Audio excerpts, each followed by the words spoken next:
มันเลาะเบิ่งพวกค้าทานให้ต้องการซื้อทาน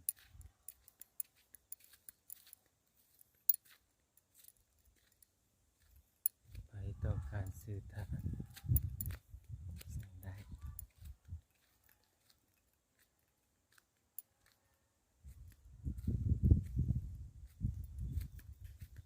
บริการครบวงจร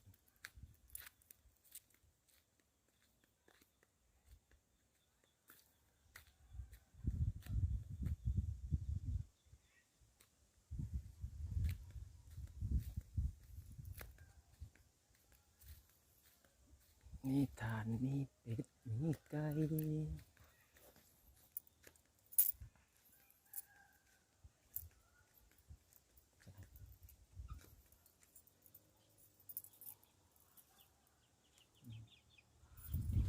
ไก่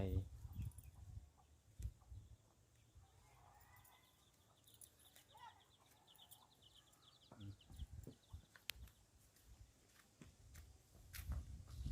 ไก่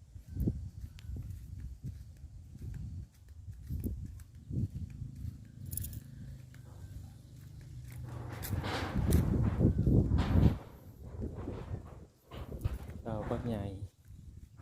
ตุ่มสุดโคม32ก็ได้แต่ปลาบักใหญ่ใหญ่แห้งพี่น้อง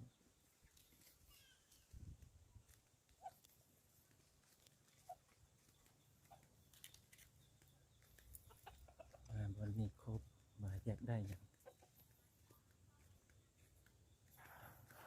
จากนั้นนี่หมู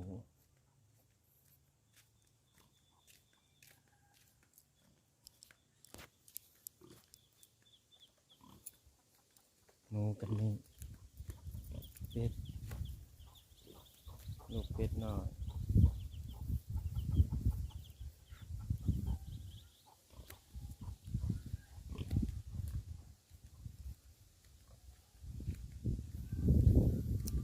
มาสมสวน